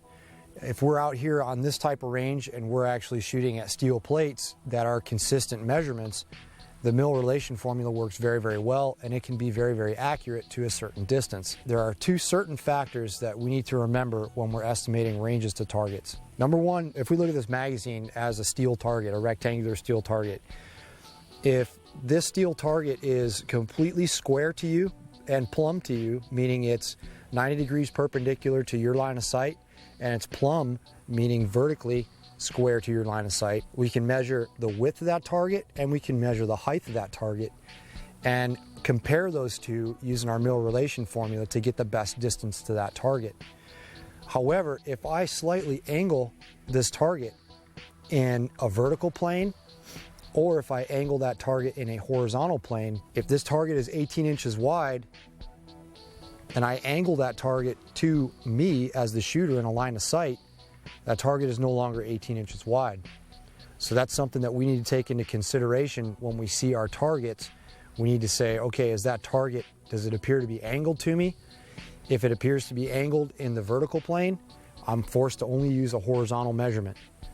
If that target is angled in a horizontal plane, I'm forced to only use a vertical measurement because this is the only true length of the target. Some other uses of the mil relation formula for particularly not only hunters but in a tactical environment as well is we can use simple algebra to reverse that mil relation formula. So if I know the range to my target and I know the width of that target in mils, I can actually reverse the mil relation formula and come up with that target size in inches.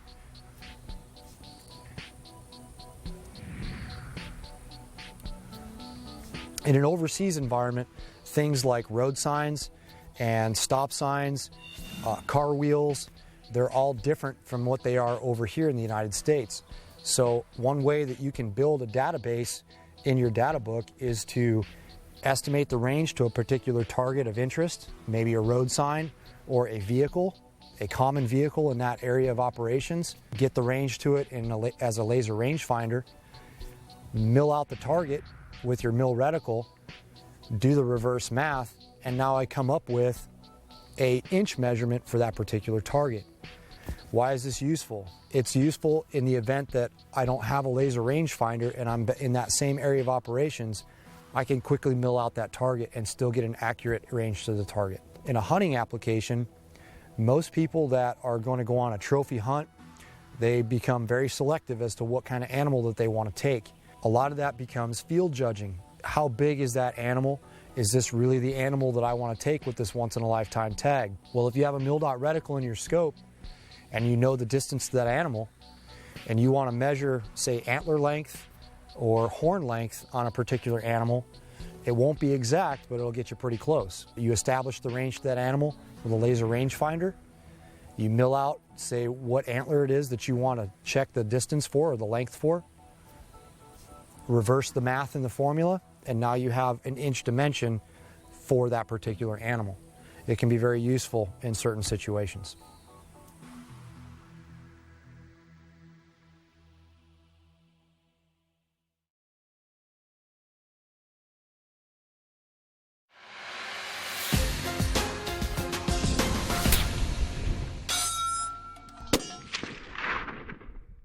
So what we're going to do right now is that we're going to do a milling exercise. We're actually going to compare mill measurements between two different optics here. And one of the things that we really want to point out to everybody at home that's watching is the fact that no two people mill a target the same. There's been some technological improvements in reticles over the years that help to give more fine subtensions in the reticles. So the finer the subtension, obviously the finer the mill measurement that I can achieve. If I can identify 0.2 mils, that means I can cut that 0.2 in half and then further identify to 0.1 mil. Other reticles, such as the reticle that you're using here, which is a Generation 1 mill dot with spherical mill dots, it takes a little bit more manipulation of that reticle, and it takes a little bit more knowledge to be able to extrapolate between, okay, what is a tenth of a mil? Because the only reference that you have in here is the dimension of the dot itself and the dimension between center dot to the next center dot. So really the only subtensions I've got are 0.2 mils for the actual dot and 0.8 in between. Absolutely. That's what you got to work with this Generation 1 mill dot. But there are some, there's some little tricks that you can utilize with this Generation 1 mill dot to get pretty close to a tenth of a mil. The dimension of my mill dot is 0.2 mils wide in diameter, but if I cut that mill dot in half, I've got 0.1 on each side. So I can, in theory, extrapolate down to a tenth of a mil. But sometimes if you get a target that's a lot farther out there, now you're looking at a target that's maybe a half of a mil or 0.7 mils. Now you're kind of in between those subtensions in your mind that you have to say, okay, let's use this reticle to the most advantage that I can and maybe put that target in between two dots and be able to visualize, okay, I got maybe a tenth or 2/10 in between the dots and just kind of run it through your mind and say, this is the best guess that I have at this point in time.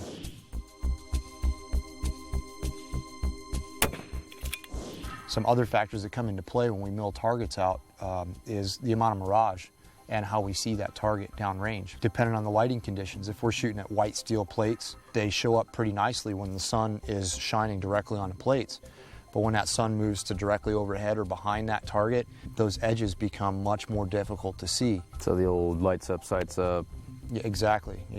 So we want to make sure that, we're finding the edge as best we can to get that accurate mill reading. And also, mirage. If mirage is out there, you have a 10 power optic on that weapon system right there, you're pretty limited to the amount of magnification that you can try and punch through the mirage to cut down that effect. Whereas like I have a 20 power optic, sometimes that works and sometimes it doesn't work. If the mirage is kicking so hard out there and it's really distorting the edges of that target, you're going to come up with very erratic mill readings between you, me, and maybe even 10 other shooters on the line. Obviously, when we want to mill, we want everything on the scope to be as steady as absolutely possible. And we're not trying to take a shot, so we don't necessarily have to be completely down behind a rifle. The only thing we have to do really is basically get a sight picture through the scope to align our reticle with that target. I think that's important for people to know at home, attempting to estimate range with the reticle in their scope versus just second shot corrections. If you might not have that spotting scope advantage, that it's often very, very difficult to get into your shooting position and maintain that absolute rigid bench vise image that we're going to need. When you're trying to mill targets, you don't have to be on the gun. You just have to have a sight picture, and you have to make sure that you check that parallax to make sure that you're not, if your face is not glued to the stock like you would in a normal shooting position, parallax is extremely important that you check that before you start to mill that target. If your face isn't glued to that stock and you don't check your parallax, and I'm moving behind that reticle ever so slightly, that mill reading is going to change. I could have up to 0.3, 0.2 difference in mill readings.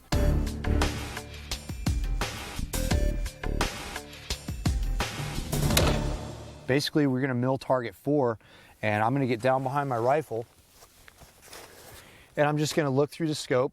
I'm gonna get a rough sight picture on the target. Me personally, I always like to mill on the right-hand side of the reticle. That's just the way I've always done it. So I line my vertical stadia. If I'm taking a horizontal mill reading, which is left to right, I line my horizontal stadia on the left edge of the target and read to the right. If I'm taking a vertical reading, I basically put my horizontal stadia on the top of the target and mill down. And everybody does it differently. It doesn't really matter how you do it. It's just, that's my system in my head. These older Gen 1 style reticles, I would start from the heavy 6 o'clock subtension, or I like to mill to the right like you do as well, but go over to 9 o'clock and I work off that big heavy post. Sure. And work from there. Absolutely, absolutely. Okay, so let's try and mill out a target. So I get down behind my rifle, identify that I'm gonna mill out target 4, and I'm gonna get a horizontal mill reading, which is left to right. So I use my hands and manipulate my rear support. I'm gonna get a rough sight picture on target number 4. I'm gonna adjust the cant of my rifle and my vertical stadia to match the orientation of the target, because again, we're trying to measure this target like a tape measure would on a piece of wood or a piece of steel. It makes a lot of sense. So I wanna make sure that I have the most accurate reading as possible. So I cant my rifle to match the angle of the target. Now I'm gonna check my parallax because I wanna get the most fine mill reading that I could possibly get. So I'm gonna check my parallax, up, down, left, right, adjust. I don't have any reticle movement. I have my mill reading, so let's see what you can get with your optic. I'm on the gun. All right, we're gonna cant the weapon system to match the orientation of the target. Okay. Looks good. Parallax coming out. All right, I've got 0 reticle movement. Okay. Trying to hold this as steady as possible. Wow, the mirage is really killing me here. So what are you coming up with? Target 4 appears to be 1 mil in width. 1 mil in width, okay. On my reading, I was able to get 1.1 mils, okay, and that difference could be the ability to have those 0.2 subtensions in here, so I can extrapolate between 0.2 and cut that in half and get that 0.1, and also I have the ability to get a little bit more scope magnification out of this optic to be able to minimize the effects of that mirage. Yeah, that mirage was really killing me. That right edge of the target seemed to vary as much as 0.3 mils either side, so I really tried to just split the difference with the 1 mil call. Absolutely, and you know, like my optic here, I'm able to power up a little bit and minimize the effects of that mirage, and that power difference coupled with the 0.2 subtensions in the reticle really help out. Now, the next thing I think we should probably do is identify with all the shooters at home, the difficulties of measuring a target that is inside that 1 mil. Okay, now you're going to have to extrapolate between maybe a half a mil and be able to identify what truly is a half a mil, because you have no reference in this generation 1 mil dot reticle. But what you can use is the inside edges of each of that left and right mil dot. Now I know that that is 0.8 mils in between there. Okay, so that if I have a target that fits inside there and is slightly small or inside that gap, all I can really do at that point in time is take my best guess as to, you know, how many tenths am I going to take off that mil reading to get the actual dimension of the target. Sure. So I guess we can move out to target number 8, and again we'll get a horizontal mil reading on that target, and we're just basically going to go through the whole process again. We'll check the numbers after we're all done with this and see the drastic differences in range that we'll get from different mil readings. Even a tenth of a mil off at a distance of, say, target number 8 is going to be pretty drastic, and we'll show that to all of our viewers at home. So target number 8, transition over to the right, go through my exact same process all over again. Get a clear sight picture. I'm going to adjust the can of my rifle. Now, because I'm going to a farther target out, I'm going to have to readjust my parallax.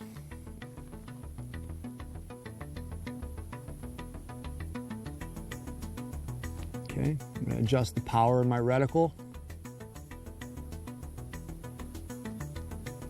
Recheck my parallax.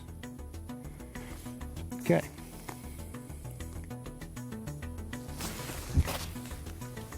All right, I'm satisfied with that. All right, target 8. Target 8. Horizontal mill reading. All right, target number 8. Target number 8, horizontal mill reading. 0.7 mils. 7 mils. Okay, see, I was able to get 0.6 with my optic. Okay. So it appears as though we have about 1/10 of a mil difference between what you see and what I see. And that's actually very, very common. When I was going through the Scout Sniper Basic course, between my partner and I, we would see about 1/10 of a mil difference in between our mill readings.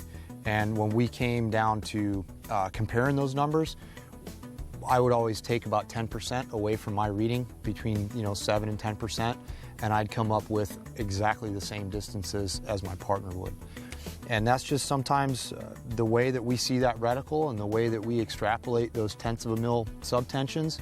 And we can also see the benefit of having finer subtensions in that optic for range estimation purposes. So let's look at this here. We'll do some math, run some numbers here, and identify the significant difference in mill readings in that 1/10 of a mil on target number 8. So, what did you get? What did you get target number 8 at? So at 0.7 mils, it comes out to 714 yards for the 18-inch wide target. Okay.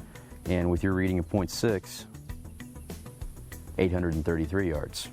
Now, that's a significant difference. Now, one of the things that we can do as precision shooters, we can check that danger space at that range and see how far off that measurement's going to put us, and we can see what our range estimation margin of error is for the particular trajectory of our weapon system. That's one of the ways that we can incorporate danger space into this range estimation game.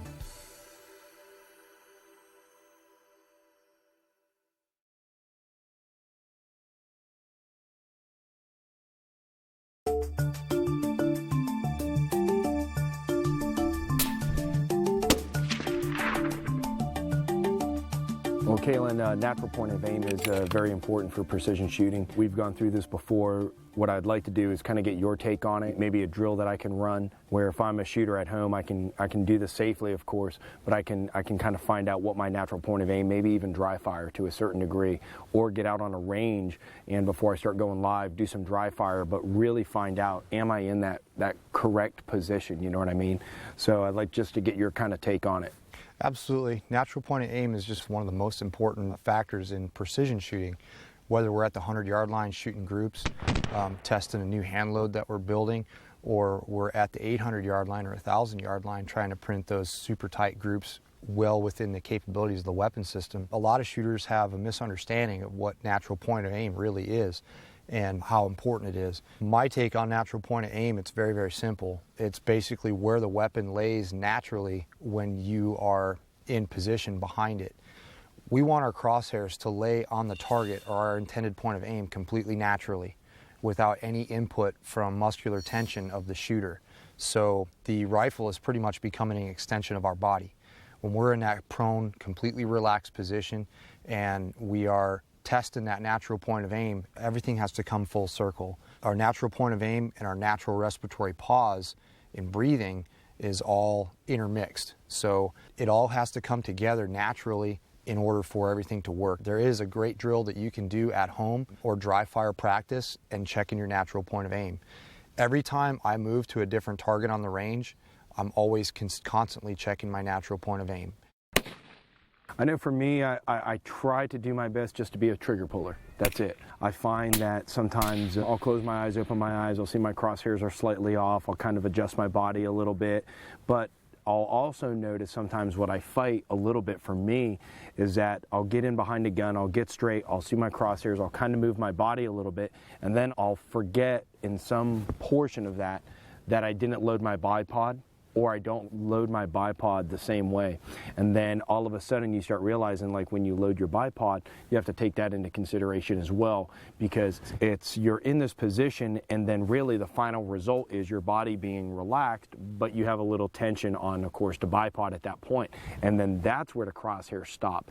And sometimes I'll find myself, it's that little bit of fine movement, just that little bit. You might be like an inch or half inch off of where you want to, and you just kind of like work the gun there. You know what I mean? And of course that ends up hurting you in the long run, because it's maybe not 100% of muscle tension, but any percent of muscle tension is obviously going to affect you. Absolutely. And one of the things that I like to tell my shooters is, how can you repeatedly give me that certain percentage of muscular tension? You know, we've all heard of taking in a breath, letting half out, hold it, and then you start your trigger control.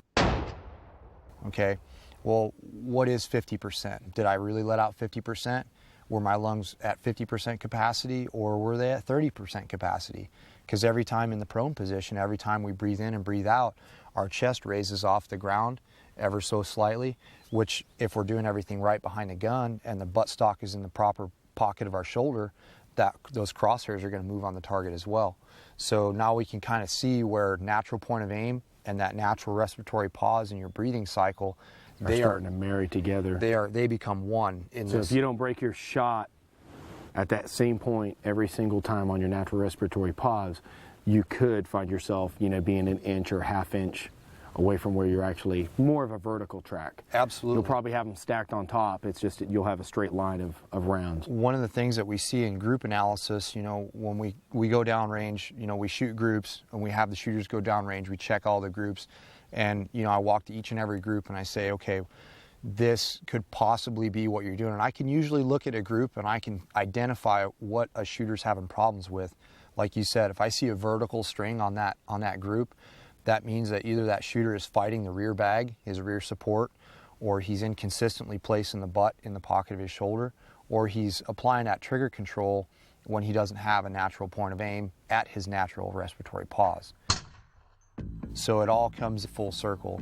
And if you really want to be able to shoot those quarter-minute, half-inch groups, that's the kind of tedious it's going to take. Absolutely. And that little bit of muscular tension that you put in there, you think those crosshairs, they're just quite at the base of that 1-inch pasty that you're trying to zero on. So you say, I'm just going to muscle that gun in there just a little bit. You're going to have a flyer, and you're going to notice it right off the bat. Well, for me, first thing I do is usually lay that gun down, make sure it's pointed at the target, and then I try to get in straight behind the gun. As straight as possible, as flat as possible. Usually squeeze that rear bag, lay down on the gun, make sure that's pretty natural to me. I'll double check. I set my gun up so if I close my eyes, open my eyes, I can see it. I don't have to lift my head up or squeeze really hard down. Absolutely. Double check, level my gun. From there, I'll start to apply a little bit of forward pressure on the bipod. And then for me, this would pretty much be my position. Usually one of the things, like you bring up loading the bipod, that's a big point, okay? And if we have that advantage to load the bipod, like if we're in an area where we can get those bipods kind of dug into the ground a little bit, just to help us minimize that crosshair movement on target, that's obviously the advantage that we want to take.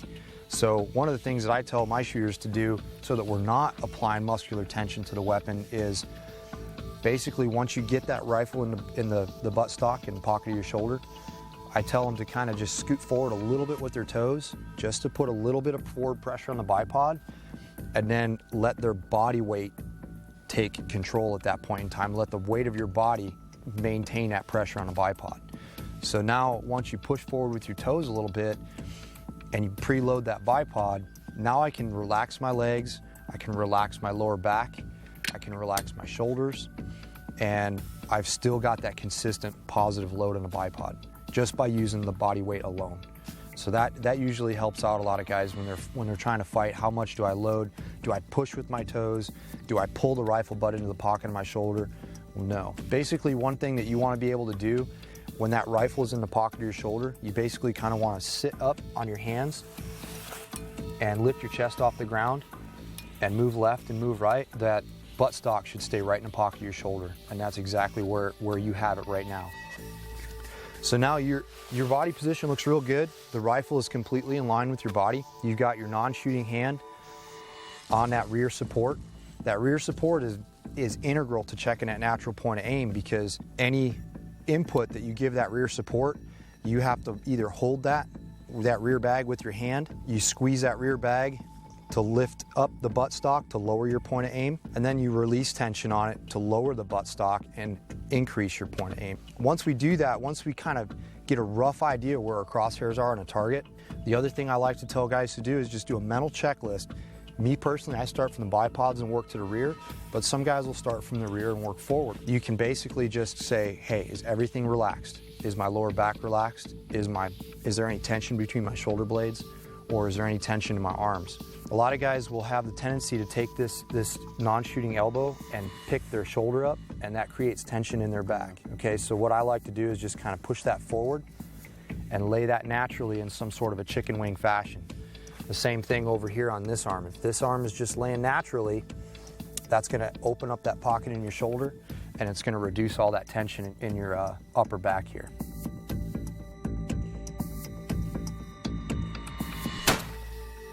So now that we're in this position, we've got a target down range. What I want you to do is kind of get a rough center of your crosshairs in that target.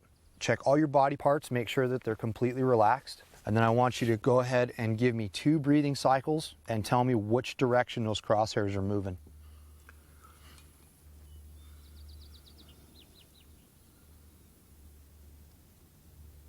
More up with a little bit of left. Up with a little bit of slight cant to the down and left. Slight cant to the left. Okay, that's not too bad. So what we want to do is get those crosshairs in the center of that target at our natural respiratory pause, okay? So in order for us to do that, if we need to manipulate that rear bag, what we want to do is manipulate the support of the weapon and not muscle it.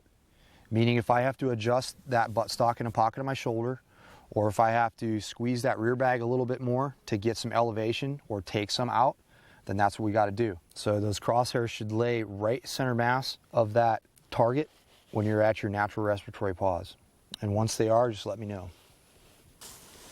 All right, they are. Okay, so the next thing we're going to do is we're going to double check that natural point of aim. We're going to put our shooting hand on the pistol grip, just like we're getting ready to shoot. And I want you to close your eyes, give me 2 breathing cycles, and when you open them up, I want you to tell me where the crosshairs lay. They're on target. Okay, now they are on target, so that tells me, as the instructor, that you have a good natural point of aim because your body is completely relaxed, and essentially that weapon system is now becoming an extension of your body. But if you opened your eyes, say, and those crosshairs weren't on target, then we'd have to adjust your body position, okay? We wouldn't want to move the rifle and muscle the rifle, because then we'd be putting muscular tension on the weapon system. So what we would do is we'd either move your hips to the left or to the right, or we would adjust your rear bag to give you some elevation if we needed it, or we'd adjust that bag to take away some elevation. Gotcha. Now for the shooters at home, they're saying, okay, which direction should I move my hips? So when I open up my eyes, my crosshairs are to the right of my target. I'm going to move my hips in the opposite direction, okay? So if my crosshairs are on the right side of the target, I need to move them to the left. So what do I need to do to my body? You need to start shifting it over. Exactly. I need to start shifting my body over to the right. I'm going to ever so slightly move my hips. I'm going to go through that process all over again. Okay. But some people are like, you know, that takes a lot of time, that takes a lot of effort and a lot of energy. In the long run, it's going to pay off, because a lot of people don't think that you can shoot those super tight quarter-minute or half-minute groups from the prone position, and I wholeheartedly disagree with that. If you're applying all the fundamentals of marksmanship properly, you should be able to print the same groups from the prone as you can off of a sandbag bench. We do this drill obviously with our students, you know, as we're sighting in carbines and stuff. Close your eyes, do your natural respiratory pause. Of course, what we're dealing with primarily is either irons, so you don't see a magnification, so there's not a lot of movement downrange of what your perception is actually happening. Not only that, but if we're running a red dot style optic, I've got a 4 MOA dot that I'm generally zeroing either at 50 or 100. If I'm at 100, of course, it's 4 MOA. So there's a lot of target kind of getting covered up. You know, with this kind of zoom, you know, you're really starting to see that fine detail of watching those crosshairs, and like any little influence of your body is making movement. And we do the close your eyes, open your eyes, do the breathing cycle, but it doesn't show itself as good until you get behind a precision gun or something with some really good glass on it. But you also have another method that really confirms whether you're doing this or not. And that's what I would like you to explain, because I've shot it with you, and if I do everything correctly, what's funny is the level of concentration of trying to do it, because in a sense it's, you know, you look at some things as games, you know what I mean? Like, how do I win this game? And in fact, the game that I'm really winning is influenced by, am I set up behind the gun the way I need to be set up behind the gun? And if I am, then I'll be able to basically not beat the system, but I'll be successful.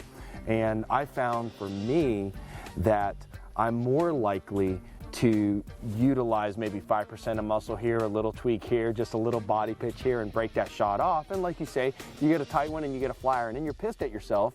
But in reality, you're shortcutting the system, and eventually it's going to catch up with you. So I find for me, in regards to the drill that we did, it makes me focus on every single aspect of stabilizing this gun so I can shoot a same hole group with my eyes closed. So I just like you to kind of explain that, so a viewer at home who can go out to the range by themselves, they can do this drill. I mean, you can do this by yourself. Absolutely. The drill is meant to show the student the absolute importance of that natural point of aim and all the fundamentals of marksmanship. Everything from, you know, body position, proper alignment with the optical axis of the scope, being completely relaxed behind a gun, and then of course that trigger control. That all comes into play. With that drill, everything comes full circle, because as you know, in shooting that drill, if you try to cheat yourself, if you try to put that muscular tension in there and you do open your eyes, those crosshairs are never going to be in the same place twice. They're always going to be in a different place. And that may all be good and fine for a dynamic scenario, or shooting on the move, or shooting under a stressful condition. But when we're trying to shoot groups in zero, or we're trying to keep all of our impacts on an 18-inch wide plate at 1,000 yards, just that little bit of muscular tension is going to push that round on or off that plate. Or you're a law enforcement officer trying to take a very critical surgical shot in a certain zone on the body. This is obviously what's going to help lend some success to you. I know the drill we did, you had me get behind a gun. We did the same exact thing that I did right here, except the only difference was I took a shot with my eyes closed. Open up my eyes, stabilize my crosshairs again, make sure they're where they need to be, close my eyes, breathe in, breathe out, breathe in again, and on that out breath, at that point, I break that shot again. Exactly. I found for me, I was holding tighter groups than when I'm kind of left with that visual. Absolutely. You know, because the visual I can kind of correct, but with my eyes closed, it's a lot different. You really have to make sure that the gun's set up properly. So, Chris, why don't you go ahead and get down behind the gun and check your natural point of aim like we just did before. Okay. And we'll just gotta go ahead and walk through everything that the shooters can do at home to test this drill.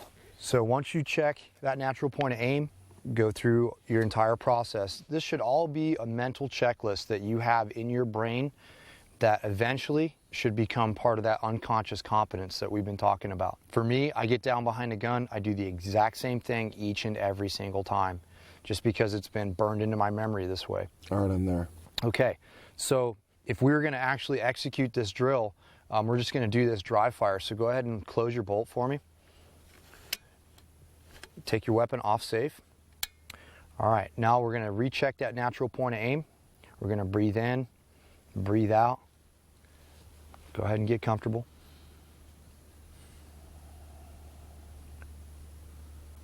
And once you're ready, you let me know.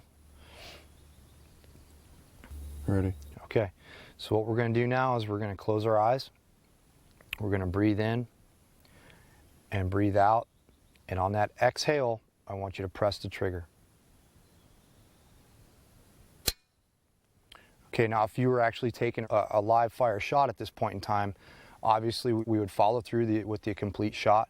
We'd maintain at constant trigger pressure straight to the rear, and we maintain all the fundamentals of marksmanship until the weapon stops moving. At that point in time, you would open up your eyes and you'd look through your optic and you'd want to look and see where your crosshairs are laying. Basically, that story, what that's going to tell us is how well your body is absorbing the force of that recoil and how much load you have on the bipods. If you see a jump and that your crosshairs are either one target board to the left or one target board to the right, we need to make a body position adjustment to make sure that the mass of your body is helping absorb the recoil from that weapon system.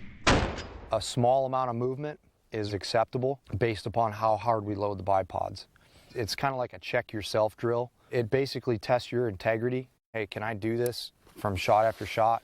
And can I be honest with myself and say, hey, am I really in that good, comfortable body position? And am I really not putting any muscular tension inputs into the weapon system? No, it's a really good drill, and I think the fact that anything that can be done on a local range for people and to really test yourselves and get the gun set up. And you know, I think a lot of people just don't take a lot of time to get the gun where it needs to be. Our personalities take over. We muscle it into position, and obviously we get fatigued, something gives, and you get a couple good shots and then some flyers. And the reality is some of these guns would probably hold a lot tighter if we did that. You know what I mean? I mean, your perception of, I'm shooting, a 1.5 inch group might even come down below 1 inch with that same ammo, the same setup, just the fact that you are consistently doing what you need to do behind a gun and just basically being a trigger puller. Absolutely. Setup, everything comes into play at this precision long range discipline. You really have to be consistent. I mean, consistency equals accuracy in everything that we do behind this precision weapon system. Awesome.